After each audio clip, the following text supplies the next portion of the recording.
This is a discussion about wage theft, which is what happens when the person you work for doesn't give you all the money that they should in your paycheck. They steal your wages. We hear a lot more about employee theft, right? Workers stealing from the businesses that they work for. We don't hear nearly as much about businesses stealing from their employees by not paying them minimum wage, not paying them overtime, not paying them for all of the hours that they work, forcing them to work off the clock, right? Doing labor, but not paying them for it. Hi, I'm Paul Layton. I'm a victim of wage theft back from when I was working at a national pizza chain as an undergrad. I became a professor of criminology. I'm currently at Eastern Michigan University. I teach a class on white collar crime. I'm also the co-author of a book called The Rich Get Richer and the Poor Get Prison. And I realized at some point that I didn't know a lot about wage theft. So I kind of went down a rabbit hole. And as I started talking to my students about it, I realized that they hadn't really heard the term wage theft, but boy, did they have a lot of stories about it happening to them. I talked to my other criminology colleagues. They would ask, "What are you doing?" I'd say, "Wage theft." And after a minute, they would kind of say, "Look for an example or look for a definition." And once I told them, they would immediately be like, "Oh, yes," and have a story about it. Interestingly, almost nobody had a story about getting too much money. Everyone had a story about wages not really being what they were supposed to be. So I started to wonder why. I found out that about 20 to 30% of workers experience wage theft. It's roughly a $50 billion problem based on an old and pretty serious underestimate of the problem. And we still don't really have a lot of information about it. We don't talk about it. So this is kind of my effort to break some of that and inject a little bit more discussion in it. So this is my first attempt to talk about it to a conference of other criminologists. This was at a professional association. And what this presentation covers is kind of a quick overview of wage theft, what's also called wage and hour violations, the various forms it takes. The second part is me diving into 17 prominent criminology journals for the last 20 years and finding very little discussion about wage theft. If you write an academic article, you're supposed to do a literature review to show that you know what you're talking about and to show how you're adding to the field. And here was an interesting problem that I couldn't do that because there was no criminology of wage theft. So what I tried to do is find out, well, why isn't there? And also they turned out to be the same reasons why there should be, lots of them rooted in power and critique of capitalism. Because I'm recording this as part of a sabbatical project to try to get more discussion of wage theft in criminology classes, there's some bonus material at the end of the video after the formal presentation ends. There's a couple of questions if you're a student or if you're just interested in the topic and you'd like to find out a little bit more, and a couple of starting points to start to think about what to do about a class discussion. Just as a quick FYI, I originally did this presentation back in 2016. I'm doing the recording here late in 2025. I've made a couple of small edits to slides to clarify points, just kind of make sure that the information is still good and up to date. What I'm saying about each slide is also informed by a little bit more research, so it's not quite as I gave it back then, but the substance of it is very, very close. As we start to think about the foundations for wage theft, we need to go back to Roosevelt's New Deal, the Fair Labor Standards Act. We had at the problem a time that there was so much labor exploitation that there wasn't just like mass protest and kind of a lot of industrial unrest, but we also had the point where workers were not being able to sleep and eat enough to reproduce, right? You literally had the conditions where we weren't being able to reproduce capitalism. And this kind of alarmed Congress. So they said, okay, let's have a minimum wage. Let's fix a 40-hour work week. And if you need people to work more than that, you pay them time and a half. And within the Department of Labor, we created a wage and hour division to try to kind of make sure that everybody knew about these standards and find some enforcement. Some, but not all states go further. States sometimes require a higher minimum wage than what the federal government sets, currently $7.25 an hour, and it hasn't moved in 16 years. Some localities try to set a living wage even higher than a state minimum wage. Again, not all do, and there's a bunch of states that still rely on the federal minimum wage. States and local laws can also kind of govern basically how frequently you can get paid, the maximum time between pay periods for you, what kind of data shows up on the paycheck, which is kind of important for tracking whether or not you get paid. They can also define what deductions are legal, what aren't, and there's a lot of state and wage and hour agencies that are also established to help educate employers, to help police wage theft, and to kind of serve as a check on to make sure that these laws are being enforced. At the federal level, that Fair Labor Standards Act sets a penalty. Most wage theft is pursued through a civil action. You get your money, the wages back, plus 100% of whatever was taken for you. The idea was that this would kind of be a deterrent because they would have to pay more than they stole. In practice, it doesn't really work that way. We do note, as far as the criminology goes, that there is possible prison time for a second violation under the act. Lots of states have kind of similar things. It's very, very infrequently prosecuted as an actual crime, but there are laws on the books making it a crime. So again, this is very suitable from a criminology audience. It's also good to note that there is kind of inherent in wage theft a payroll tax fraud. And to be clear, there are some employers that don't pay the payroll taxes that they should.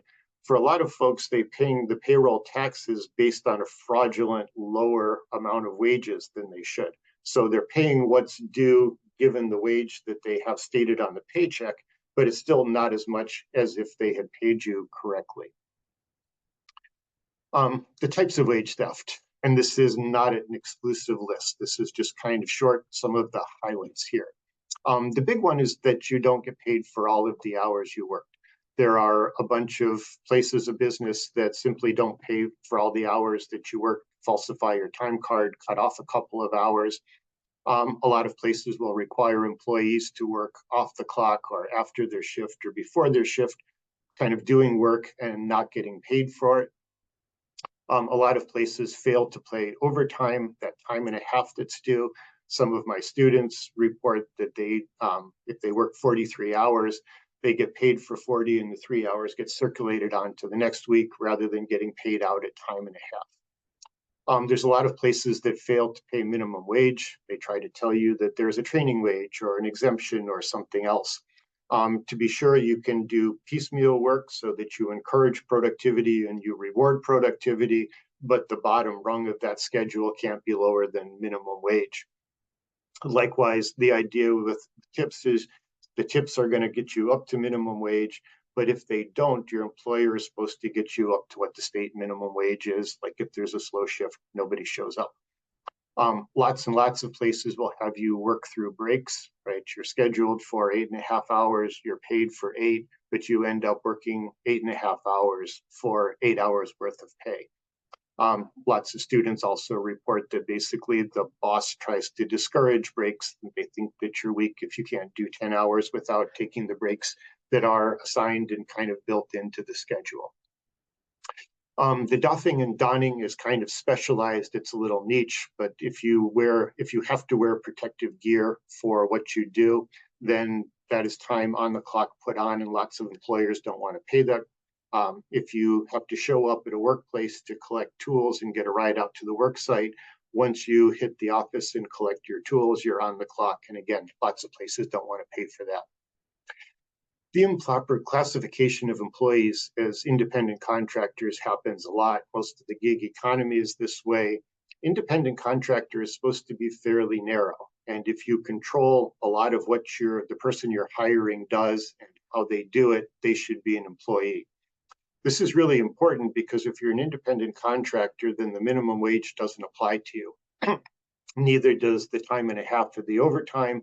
You're also not paying into a system of unemployment insurance, and you're also not paying into workers' compensation. So there's no kind of safety net if you get injured on the job and need to take some time off to recover. But obviously, employers save an awful lot of money not paying all of those taxes for you. We find lots of places where there's tipping happens that they simply keep the tips and don't roll all of those into the employee's paycheck. This happens a little bit more when there's kind of tips that go on the credit card because they're less visible to the employees, but sometimes places will also just take cash. There's a lot of improper deductions. Again, state law will define, whether it's okay to charge somebody if they break something on the job, if the register is short, if somebody walks out without paying the tip, what should happen.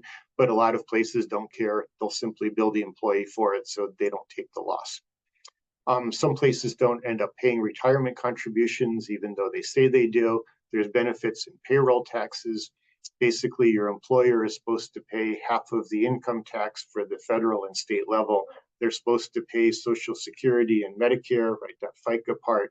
If they don't do it, then you're responsible for it. So you can go to file your taxes and report, and the IRS says, no, you owe a lot more money because your employer didn't pay all of that. And again, that's kind of money out of your pocket that they were supposed to pay. And lots of places won't give you a final paycheck. You quit a week into the pay period, and they will do everything they can to not give you the final paycheck, even though they should. So we know that there's a lot going on and it's a problem, but we don't have a lot of research on it. There's an old study that looked at low-wage industries in 3 major cities and found that there was about $3 billion worth of wage theft. There was a later study that tried to figure out a methodology to say, hey, we have these 3, the sample, what would it look like if we tried to apply that to the whole country? They came up with about $50 billion. Again, that's kind of a low-end estimate because the 3 billion it's now kind of an older estimate. But just as a point of reference, the FBI says that all of the value stolen in property crime is about 15 billion. It ranges between kind of 15 and 19 billion. So we can roughly say that wage theft is at least 3 times as large as the problem of all the property crime that's reported to the FBI. As far as criminology goes, I took 17 criminology journals and did some searches for the last 20 years, or as much as was available. I did the top kind of 13 journals that are routinely cited in other research that's done looking at criminology journals and their content. I included 4 more that were more likely to have kind of corporate and white collar crime because that's very marginalized from the discipline. So I took the 4 journals that were most likely to have white collar and corporate crime. Those are the journals that are most open to talking about social harm, even if it isn't criminalized. In white collar and corporate crime, we often refer to the lawful but awful. And those are the journals that are most likely to run an article about this as well. And so we tried to get a good sample. I wasn't looking to find nothing. I was really trying to figure out if there was something, had I missed it. So what we found was basically 1 book review done by Mike Lynch. It was of a book by Kim Bobo called Wage Theft in America. If you're interested, the link down below is to a very detailed summary of the book written by one of my students. Kim Bobo, the author, isn't a criminologist. She actually works for an interfaith workers center and has been kind of on this issue. But Mike Lynch did a book review of that for Contemporary Justice Review, kind of one of those that, again, accepts things a little bit outside of the criminological mainstream. There were 13 journals that had literally no mention of wage theft at all. So you could read 20 years of these 13 journals and have literally no consciousness of wage theft. I found 11 other passing mentions, kind of literally parenthetical remarks or sometimes a sentence about it, usually in the context of migrant labor. So again, if you read through all of this stuff, you would never know that it happened at lots of fast food establishments and many other places where non-migrant labor works. So why isn't there a criminology of wage theft, and why should there be? Well, first of all, wage theft is kind of a crime of the powerful. And yes, sometimes it's done by mom and pop businesses as well as larger businesses. Walmart has kind of $1 billion in wage settlements, but also a lot of the stories I hear are from local businesses. So I don't want to overdo the crimes of the powerful, but there is this gap between kind of the power of the business owner and the worker. And criminology generally isn't very good about studying up It's much easier to study the crimes of poor people than kind of business folks in the community or what a big corporation is doing. But as John Breathwaite notes, most of the important things done for good and for ill are done by corporate rather than individual actors. And criminology really hasn't caught up to that. We're very fixated on the crimes of the poor. He also says, we can't proceed as if Sutherland never gave his talk where he gave us the term white collar crime. And equally important, part of what he said was criminology can't kind of present this crim theory if it's only theories about crimes of the poor. If you really want to be a discipline that understands crime, we need to understand crimes of the rich and crimes of the poor to be a complete discipline that does what it's supposed to in talking and generating ideas about why crime happens and how we can control it. Secondly, wage theft gets us into regulation, which is why we don't talk about it in criminology, because we like the cops and robbers stuff, right? It's kind of exciting to be chasing down criminals in the street or kind of hearing about that thin blue line between us and the wild world out there. Regulation often seems boring and not very relevant. But again, as Breathwaite kind of notes, a lot of the things done now are done in the context of organizational action, right? In the context of people in businesses doing their job. And there's kind of a mix here of kind of government regulation and civil law and criminal law that provides social control. And that's really what we should be interested in, not just how that applies to kind of individual people, but also how it applies to corporation, how it sets the balances between freedom and harm that are out there. This should all be a core part of what criminology does. Third, criminology wants to prepare students for the job market and be relevant, but it doesn't want to talk about exploitation in the workplace, but it really should. So, we kind of go through this exercise where we prepare students and help them kind of get their resume together to go out on the job market, practice presentations, maybe talk about how they dress in some interview questions. But why do we draw the line and say, no, we're not going to talk about exploitation that happens out there when you get a job? Even if it's not a professional criminology job, lots of students work while they're in college getting a criminology degree. So somehow that isn't part of what college should be about in terms of being relevant and preparing you for the job market. We can teach wage theft and empower students to be able to advocate for themselves, their families, their friends, and their communities. Finally, part of the goal of a criminology program should be to think critically about crime and justice.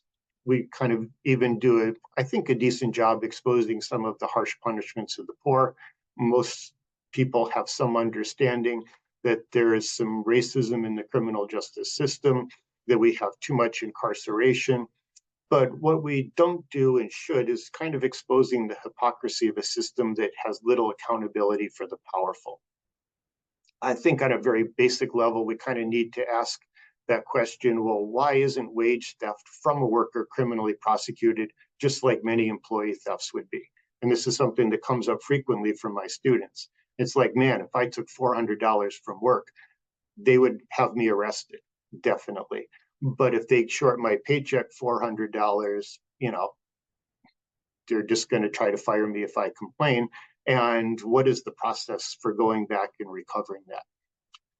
It's also interesting as we try to think critically here that some of these state wage and hour divisions that are set up don't have any investigative power. So, as you get into white collar and corporate crime, you'll find that the regulatory agencies are the police on the beat. They sometimes write some rules and regulations, but a lot of this is inspections, investigations, and enforcement actions. So why would you create a police division to police workplace theft and not give them power to investigate? It would be like the police could only respond to 911 calls, but they couldn't do kind of patrols and they couldn't do any investigation on their own to see what was going on. So that's kind of a good critical thinking question about why is the system the way it is. We have this idea of a fair day's pay for a fair day's work. And I think the current generation is a little bit more skeptical of that. The older generation is, and you can kind of see why, given a lot of what's going on with inequality and exploitation. But we do have a Labor Day parade, right, to kind of celebrate workers. But meanwhile, we have this mass financial victimization going on. So we kind of need to think through here that victimology of wage theft, right? You kind of want to understand who the victims are. And even if it's not a lot of money, but somebody is really kind of on a very marginal, precarious economic existence, what does that do to them? What kind of choices does that kind of impose on them that we might judge very negatively? What kind of stresses does that add? How might that trigger substance abuse or other things to try to deal with the situation? It's especially stressful when people know they're getting ripped off, but they can't do anything about it. And thinking through too that kind of problem that we have reduced taxes flowing to government, and there's a whole host of things that come out of that as we kind of debate budgets and social services and safety nets and tax breaks for the rich. We also need to realize here that there's a competitive advantage to businesses that cheat, right? If I am skimming from all of my employees, I can charge less. So if there is attracting customers, I can get them more cheaply because I'm not giving labor as much as I should. If this isn't enforced, then I'm competing against you. You either have to engage in wage theft or I'm going to drive you out of business.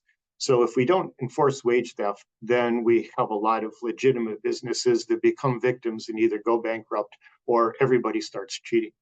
And in fact, this is kind of what we see. If you work in the garment industry, wage theft is rampant. It's basically kind of a part of the business model. It's built in. We should really be thinking about a criminology that studies all significant crimes, but we also need to ask why there are serious harms that aren't considered crimes, right? We have a whole bunch of laws against theft. So why isn't wage theft part of that? In lots of ways, we tend to take the criminal law for granted. We're kind of taught that it's a consensus, so we don't ask questions about it. But we really should. If we were historians or people in literature and the government said, hey, you can only study this history, you can only read these books, we would say, screw you. We're going to do what we want. We're going to think about what we like, study what we like.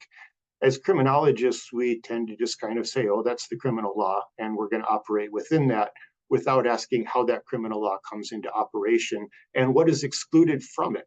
Maybe even if there's consensus about what is in the criminal law, there isn't consensus about some things that should be in there, but aren't.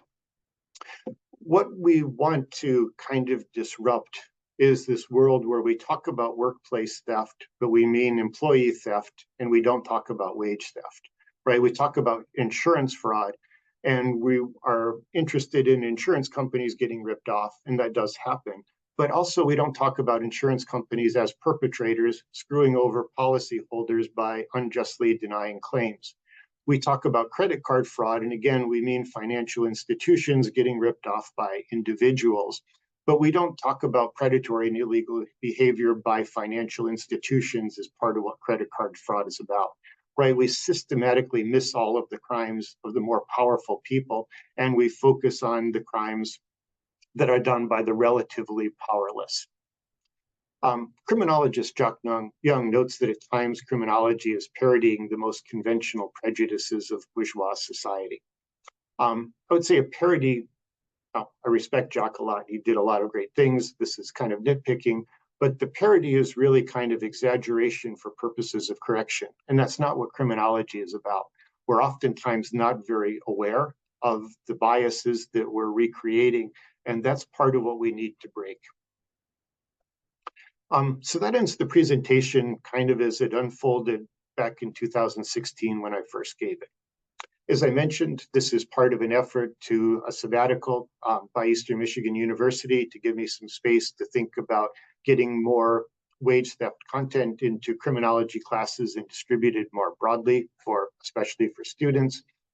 If you're not a student listening to this, that's great too. If you're looking for some starting points, one, there is kind of the review of Kim Bobo's book, Wage Theft in America, in the links below. The other thing I would recommend is going to Google and search wage and hour division plus your state, because a lot of this is really at the state level. And then explore, click around and see what kind of information is there, see what's in the frequently asked questions, check out things like that. I would say be careful of AI here. I'm not somebody who's against AI in general, but AI is trained on a set of information and gives you answers based on that. And if you don't have good information to train AI on, then you're going to get some really spotty answers. You're going to get a lot of anecdotes rather than a lot of good systematic analysis. So kind of start with the book summary and kind of start with what your state says, and then kind of go from there if you're interested into some of the material and law reviews and labor journals and other things. A couple of things that might surprise you if they came up. So I just kind of did this on my state in Michigan, but you kind of the language on training wages, because this is often done by employers to kind of get you to accept a wage that's below minimum wage. So at least in Michigan, you can pay a training wage, but only for employees 16 to 19 and only for the first 90 days. Sometimes they'll try that with older people, anybody that they hire for a little while, and that's really not what the training wage allows. You can pay people less, but you can't pay them minimum wage as you train them. The other thing to check out is kind of the length to file a complaint. Oftentimes there's vast discrepancies between a statute of limitations for a theft that you experience personally or that a business experiences, but a much, much, much shorter time to file a claim against an employer who is supposed to be keeping detailed business records to try to get your money back. The other thing you can try is to look up lawful deductions. So lots of times it comes up about the short cash register or breakage, a little bit less frequently about somebody walking out of a restaurant without paying a check. Again, at least in Michigan, you have to have the consent of the employee obtained without intimidation or fear of discharge. And again, this is really hard to enforce, but it's kind of interesting that it's written that way. But this kind of gives you some ideas about the standard that you would need to prove if something is going on like this in your workplace. It's also important that even if they can deduct, even if you sign your name to it, they can't pay you less than minimum wage. They can't deduct so much that your paycheck kind of disappears. And in this case, you only have 12 months after the violation to file. So if you don't catch on to it relatively quickly and figure out the paperwork involved, if you spend too long kind of confronting your employer and waiting for them to pay you on false promises, you can easily miss your opportunity to reclaim some of that money. If you're teaching a criminology class, I would say, give them an overview of wage theft, kind of the earlier part of this video. I also do another video. I gave a keynote in Norway to a corporate corruption conference. It's kind of titled, basically asking what is wage theft, why should we care about it, and what can we do? That has a little bit more of an extensive nuts and bolts approach to all of the various types of wage theft, but you can show that. You can also download this slide presentation, adapt the slides you want, and then ask the students, kind of, have they experienced wage theft? Have they heard stories from friends and family about it? Ask students questions about kind of current practices in their workplace, about deductions and training wages, working off the clock, being an independent contractor. You can go into, an AI would be good at summarizing all of the requirements to be an independent contractor. AI would also be good at summarizing all of the places, professions that are exempt from overtime, and look at the list and kind of talk about why, the ins and outs of this. Finally, kind of realize that this exists in a larger context of wage suppression that you may or may not get into. But as you start to look at this, more things will come up about non-compete agreements. A lot of businesses would like to say that they trained you and gave you a key skill, so you can't work as a summer camp counselor or hairstylist or a sandwich maker for any competing business for, within 50 miles for the next 2 years. So you're really stuck coming back to them. Lots of businesses undermine union drives. They fire people who are trying to unionize the workplace. They will take advantage of exemptions from overtime, do things like that. But these are all good discussions. You might want to have a note talk with students about kind of confidentiality. Some will be very reluctant to name businesses that have stolen from them. That's an interesting discussion on its own. Why are people protecting businesses that have engaged in crimes? The other thing is just kind of throwing out a couple of critical thinking questions that are kind of came up quickly as I was doing this earlier. But who does wage theft happen to? Is it really just migrant workers? That's kind of, again, the ideology, the ideas that we would get from reading the literature, and that hasn't been my experience teaching this. My students have a lot of stories from a lot of, especially fast food places, but not only. The EMU where I teach is a lot of students who are first generation to college. We have a very large number of students on Pell Grants. So again, kind of we're not high income, but the students who talk about wage theft don't tend to fit into that migrant worker category. So kind of what are the consequences of people who are getting money taken from them, especially in today's economy? Students of mine have also written quite movingly about kind of how, even if they haven't been a victim of wage theft, they're concerned about it. Life is a struggle, and they're having to make some harsh choices as it is now without having money taken out of their paycheck that they really deserve. If your class covers victimology, what would a victimology of wage theft look like? And here it's good to note too, we don't do a good job with victimology of any of the white collar and corporate crimes. We don't have a really good victimology of environmental crime or kind of predatory finance or lots of other categories out there that definitely cause that mass victimization, but are kind of invisible to criminology. Also good questions is just kind of for discussion. Why isn't this criminally prosecuted? Especially if you look at the literature, sometimes this can go up into hundreds of millions of dollars, but we just kind of do a civil settlement. Places like Walmart had a good run of it. And even though there were different Walmart stores, they were all Walmart stores, but nobody ever kind of went up to corporate headquarters and said, hey, maybe somebody should be charged criminally for this. There's a couple of prosecutions from my experience. They tend to be kind of local franchises. Somebody has a couple of businesses within a county or a state, and they're engaged in rampant, very deliberate wage theft, and they probably do deserve to be prosecuted. But that tends to be the exception, even again, when the intentionality seems to be there and the amounts of money are really large. The other question to investigate here is, what does wage theft look like? I had a student who said, their letter of appointment to a job had an hourly pay rate, but when they went after one of our lectures and looked it up, they were being paid 50 cents less. And this had gone on for about 6-8 months now. So that was, kind of many hundreds of hours now.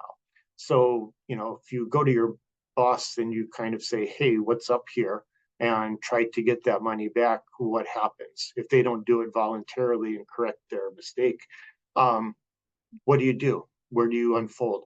What does the process look like? And what are the problems getting actual justice? And you'll find that there's a lot of them, that you have a hard time finding a lawyer if it's a small amount of money. Lots of times places will go bankrupt, kind of a strategic bankruptcy to protect the money that they have taken from workers. And then they just kind of say, hey, there's no money in this corporation, kind of declare bankruptcy in response to the suits. The suits are wiped, and then they kind of set up another disposable corporation and keep doing the same thing with the same website, the same phone number, the same address, the same officers as part of the corporation. So kind of how does this compare to enforcement of other types of theft? What types of theft do we take seriously and why? So if you would like to, I'm always open for a discussion. If you have any questions as you're a student, I'm always glad to talk. If you're a professor teaching about this, feel free to get in touch. I'm happy to share more ideas. There's a couple of other videos that are up if you are curious. I gave a version of this talk slightly expanded to a Crimes of the Powerful conference, as well as a critical criminology conference. Those presentations, or that one video of those two presentations, gets a little bit more into capitalism and ideology. And to be clear, ideology here is all of the ideas that justify the inequality of our present society.